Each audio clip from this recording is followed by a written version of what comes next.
Okay, we are now moving on to the next part.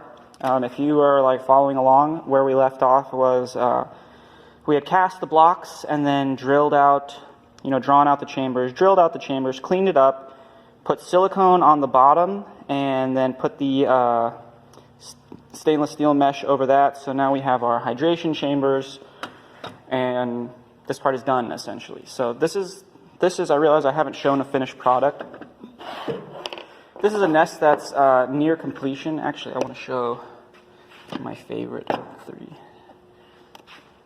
So this is almost done. All the glass has been put on. Everything's, it's a nest. All that remains is to put a little lid in the middle here. I'm not sure if I'm going to add magnets in the corners yet. I'm still kind of debating. It's a big old heavy glass lid. I'm pretty confident the ants would have trouble lifting it up, but you never know. Ants can surprise you. I still have to drill the holes both for the entrances and for the water reservoir. I've already identified something I'm going to change, and I'll show you, because these ones we'll be building will incorporate that change. But it's a pain to get this thing out of here, and I really don't like the idea of gluing a lid on, even if it's a little glass bead. It's something that impedes your vision. So for future designs, I'm going to be leaving a blank spot here in the block itself, and then drilling a hole in the glass lid. So this will just be, there'll be no chambers here, and then that'll be a place you can stick your finger in and lift up the lid. And then this will also have a much larger fill hole, because this water reservoir is huge, and the current plan is to drill a small hole that you could put a syringe in and fill this with water. So, that's going to take a good chunk of time to fill up this large container using a small syringe. So I don't like the idea of having to do that, even if it's not very often. So I'm going to put a much larger hole that you could put in a large amount of water rapidly without having to really move it around or do anything. So the next step is going to be cutting the glass. So this is how I cut glass. You can see I've got a pretty good sized pane of glass here. This is broken off from a much bigger sheet. It's just what I'm going to be using. The setup for cutting glass, in my opinion, is key. It's what turns it from an annoying job into a relatively simple, just 5-minute procedure. So get yourself a flat table. I'm using a table that's from my table saw, but just get yourself a nice big flat table and put a piece of cardboard down on top of that. Then what I like to do is get a big square and clamp that to the corner of the table, and that becomes my jig essentially. So this thing, once it's in here, once I click this in here, this is square. I know for a fact that it is square. It is not slightly off. I can look down there. There's no seam. So I know that any cuts I make using this as a reference are going to be square. They're not going to be kicked off to one side unless I myself make an error. So what I'm going to be doing is I actually pre-cut. I have all my pieces for these nests already cut out before I remembered I was going to record these. So I'm just going to cut the bottoms out. So for these nests, now whatever dimensions you're using, I can't, rattle off the dimensions of your nest, but if you're using these particular blocks with those silicone soap molds, they will be right at 3 1/8. But then, you're looking at about 3 1/8, 3 1/8 on the long side, and then looks like closer to 2 3/16 wide. So, you need to take all that in consideration. So, say this is 2 3/16 wide, and now I'm putting 2 side pieces on. This is not 2 3/16 wide anymore. It is now 2 3/16 plus the thickness of these 2 pieces of glass. So you have to factor that in. So this is a completed one. So you'll see these 2 pieces of glass. See how this piece clamps onto the side? So I have to, you have to take in consideration the thicknesses of everything. So this piece of glass is, 1 second, is 2 5/16. So it's compensating for the, the thickness of the glass. So I know that I need to cut my bottom piece 2 5/16 by 3 1/8. Those are the dimensions of my bottom piece of glass. So what you need to do is you cut out the thicker dimension from the piece of glass. That's the piece you want to cut away. You don't want to cut like the smaller strip and then cut longer. You know, you want to cut a bigger strip and then cut smaller pieces from that bigger strip. So 1 second. Okay, so I have everything set up. You can see I have this, I'm using this piece of wood as my straight edge, and I have that clamped down precisely 1/16 away from where I want the cut mark to be. So this glass cutter, this glass cutter is 1/8 of an inch wide. So obviously the center of that is 1/16. So if it's 1/16 wider or away from my line, I know this is exactly on my line. So now what you're going to do is, after you got everything clamped up, everything's in place, you know nothing's going to move, you know everything's square. You're going to take this glass cutter with these little whatever ridges marks up, and you're going to run it, press firmly, very hard, and you're going to run it all the way down till you get to the bottom, and you're going to hear a very distinct scratching noise, and you'll see a very clear line being made. So I'm going to do that and show you.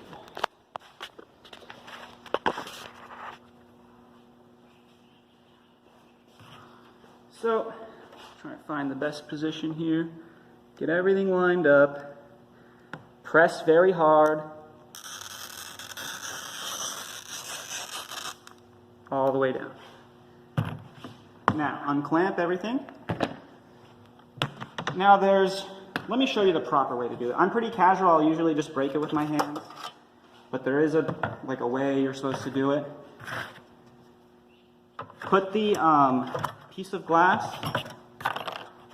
right on the edge of a surface so that the score mark is just, that's actually too far. You want it just hanging over that edge. And just to show you, see that very clear scratch mark? Clear as day, all the way down. You need it to run all the way down from edge to edge. One little tiny piece down here not being cut can mess up the whole cut. It'll crack perfectly straight till it gets to that and then run off, and you'll have a little sharp tail. It's a pain. Scratch it from end to end. So let me show you now how to properly break it. Again, sorry for the shoddy camera work. I'm just, doing this to do it. And then you just put a little pressure, and it breaks as clear as day. Easy as pie. Nothing to it. So that is this is my bottom, the wider part of my bottom piece.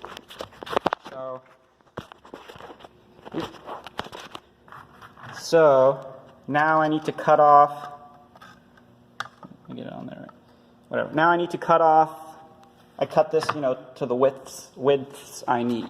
So I'm going to cut away and show you. Okay, so the next part, after you have all of your pieces cut out, the next part will be assembling them, onto the nest itself.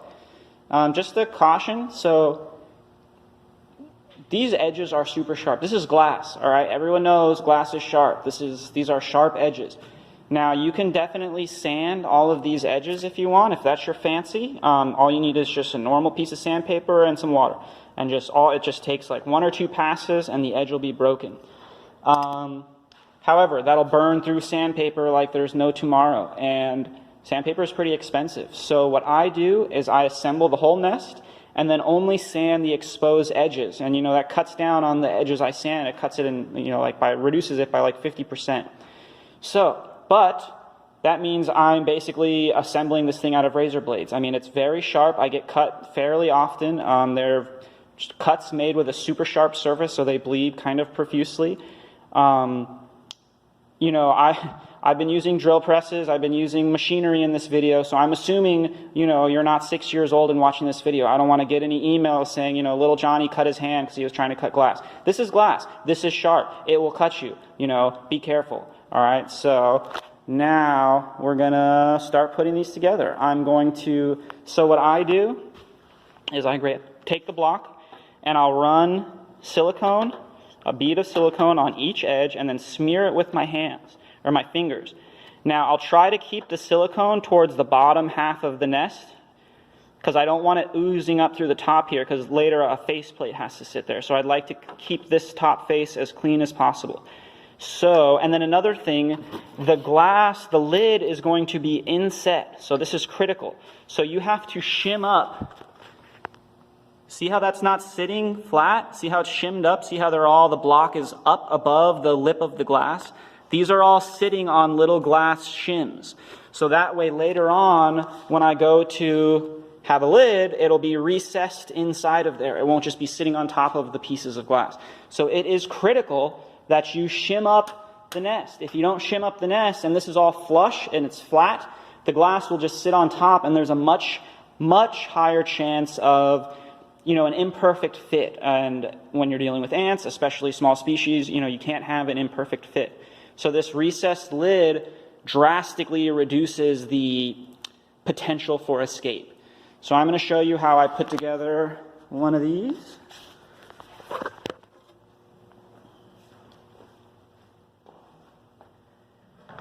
So I'll just run it down.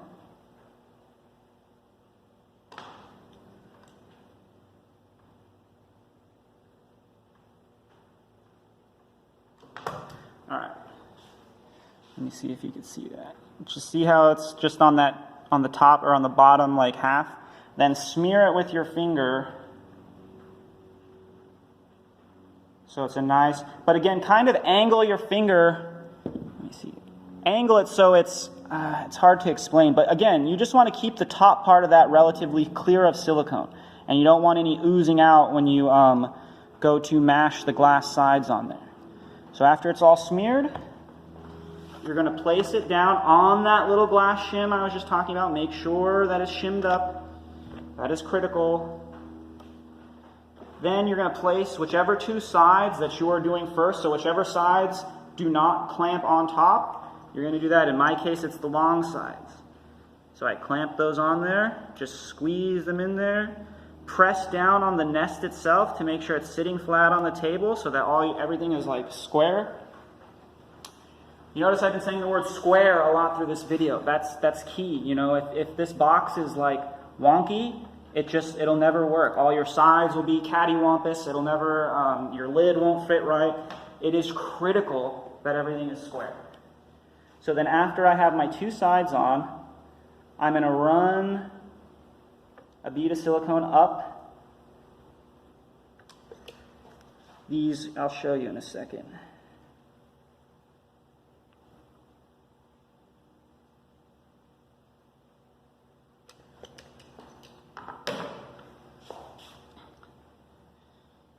So see how I left the bottom like a little bit clear? Again, trying to keep that top area clear. We're going to have to come back later and touch everything up with little bits of silicone anywhere that there's, not a good seal. But for right now, we're going to leave it blank so that later on when we fit our lids, everything fits up nice and good.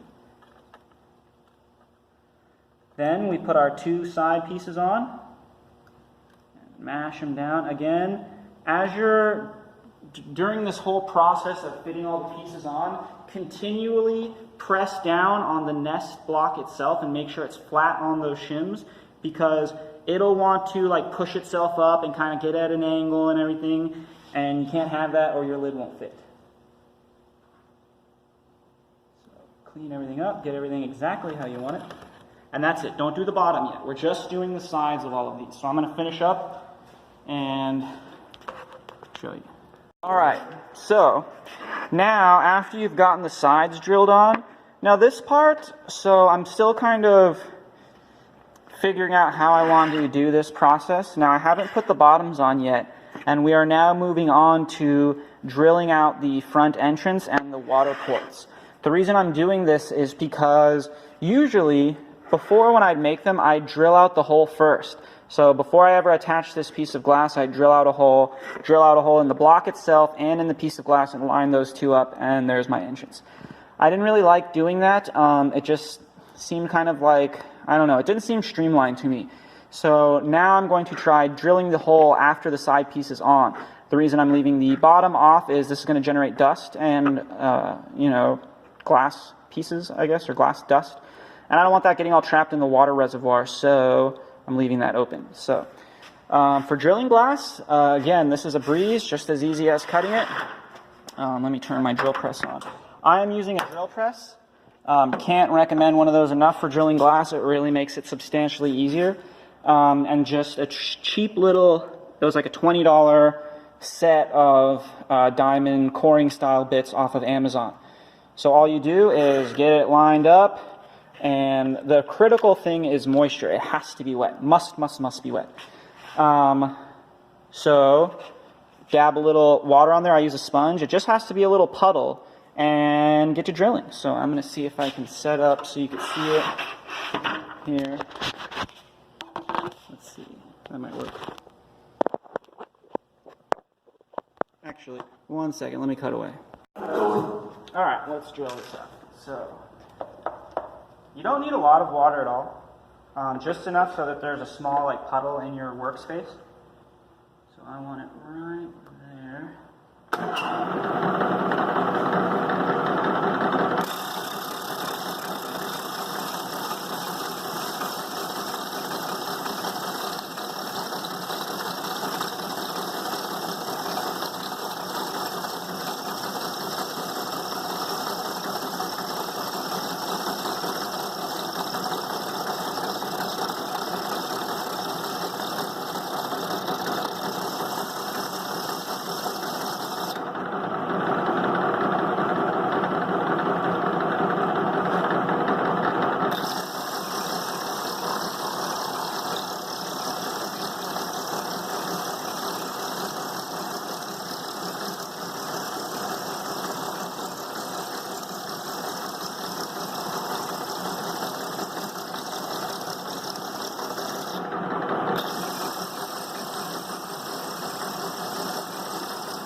When you notice the water get too like cloudy with glass particles, I like to change it.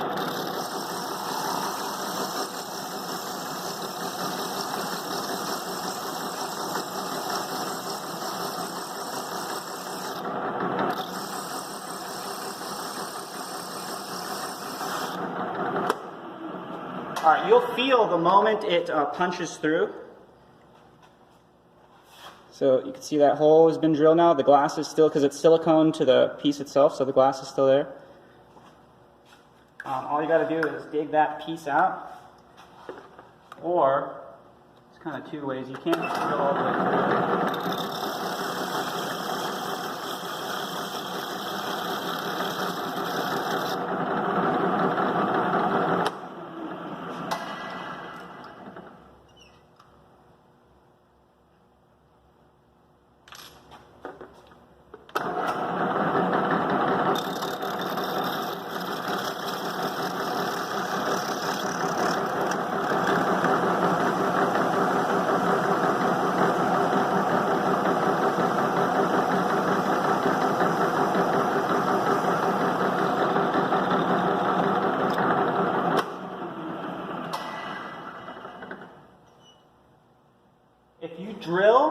If you drill directly all the way through, just be careful that you don't like blow out the masonry part with the, because this is it is an abrasive bit, so it's like pretty well designed for going through this, but it's still not necessarily designed for punching through this, and it might not give you the cleanest cut. Okay, so now we have our like main, entrance, and you could do whatever size. This is 3/8 here. So that's like a pretty universal size for big or small. It's huge for small species, but it'll work for bigger species, like Camponotus and Odontomachus and stuff like that. But you can always, of course, drill whatever size hole you want. Now we have to drill the water fill port. So I'm using, this is a spade style carbide tipped, let me see, bit that won't focus, whatever. It's a different style of glass cutting bit. It looks like a little spear. These are a pain to use. I don't like to use these, but it's the only way I can get a hole this small. So these are much more likely to crack the piece you're drilling. And I tell you, when you're this far along, cracking the glass is super annoying. It really sucks. Before I kind of got my whole procedure down, I cracked a lot of these things. So if you do crack it, the more likely than not you are putting too much pressure. You really have to let the bit do the cutting. So you just have to put just enough pressure for it to keep going down. As soon as the second you start to force it, it'll crack and it'll suck. So just go gently. I'm going to show you everything. 1 second. Alright, so first I got to change my bit out here.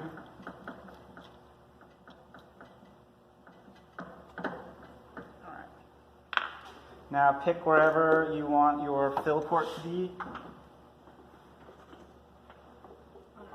About there. Make sure the place you're drilling is clear of debris, and just kind of pick wherever you want. Obviously you want it toward the top so that you can put as much water in here as possible.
could see, that took a significantly longer amount of time for that little hole. That's mainly due to the style of this bit. So with the coring bit, you're scraping away a relatively small amount of material. With one of those spade bits, you are literally digging the glass away, just like you dig away just like you drill through a piece of wood. So it takes a lot longer. It's a lot more liable to crack, but you end up with a nice little hole in your glass. So the next part is going to be fitting the bottom, which is easy. We already have our pieces cut out. I showed you how to do that earlier. You just put a rim of silicone around the top, or around the bottom rim here. I'm sorry. You put a bead of silicone around the bottom rim, put your piece on top, easy as pie. You're good to go. So I'll do that real quick.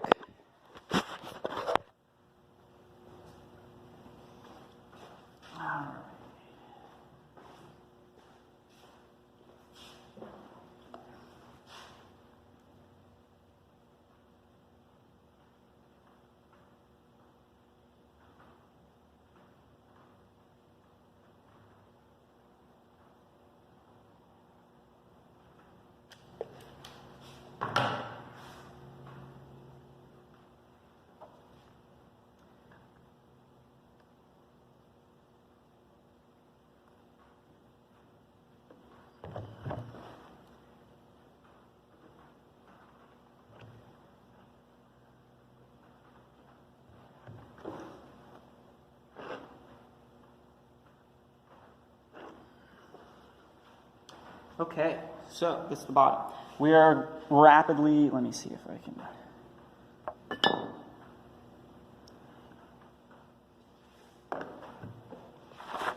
After you have your holes drilled out, so we got our front hole, we've got our whatever hole, water port. You're going to want to, so just run a bead of silicone along this bottom rim, and just put your bottom piece, plop it right on it. And that's it. This part is done. So the very last step will be to cut out the middle piece. And so I don't think I'm going to show, maybe I'll show it just for the heck of it. But you just need to measure this inner dimension here, and then cut out a piece that precise size, and it should pop right in there. And that will be your bottom piece. So let me see here. Give another little glass cutting demonstration. Okay, so once again, I've got my piece set up.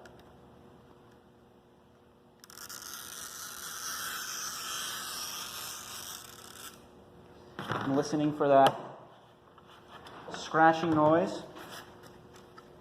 Now this is harder to do. This is much harder to do. I'm breaking off a very small, you could see my score mark. I'm just breaking off like 1/4 of an inch there because I'm trying to, use as much of my material as I can. I don't want to throw this whole piece away. So I don't know how well this is going to work. Never mind, that worked like a charm. So I guess I'm getting pretty good at this. It's usually substantially harder for me to break off small pieces like that. It's much more liable to just not break cleanly. But man, that worked like a charm. Pretty happy about that, actually. So that's going to be the width of my lid.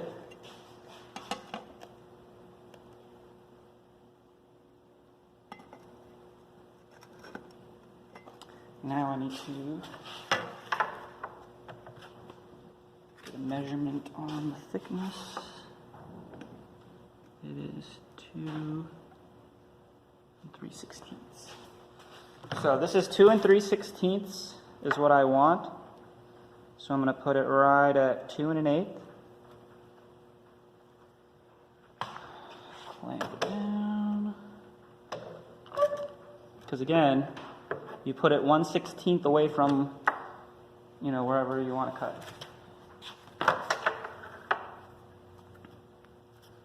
So 2 1/8.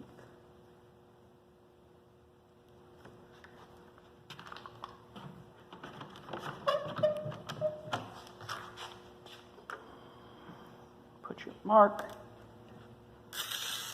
and score away.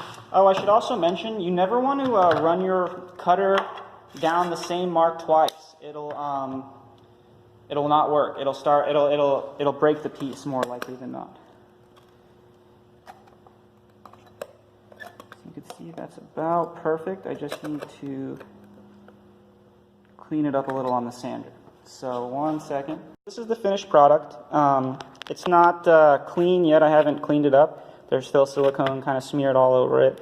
But you can see the lid fits really snugly. There's just the tiniest little bit of motion this way, but this way it's completely snug. No ants are getting out of there. It's sunk down in there, so even in that one little part where there's that little bit of motion, they still can't get out of that crack, you know. A piece of 3/8 tubing will fit in there perfectly. Now I just have to, I use steel wool to clean all the silicone off because steel wool won't scratch glass and it'll take that silicone right off. Steel wool and a razor blade. And then I sand all the exposed edges. I'll hit with a sander. And that'll be it. That's pretty much how I make these nests. You can connect this to an outworld, and your ants should thrive in it, mind you. Okay, so I realized the end of the last video, I just kind of cut it short, and I should make a little, you know, outro. So this is the box. It's pretty well cleaned up. It's completely finished. There's nothing left to do except connect it to an outworld. In my previous design, there was an outworld attached to this, you know, like an integrated thing. But even if you apply Fluon, they still seem to be able to climb right up the silicone edges, so I'm just connecting these to plastic containers that I have. But yeah, this is it. I hope this helped at least someone. You know, I really like this design because of how long it goes without having to refill the water chambers. I've raised a couple pretty small species in here, so it seems to provide adequate humidity. All in all, I'm really pleased with this design, and I hope you are too.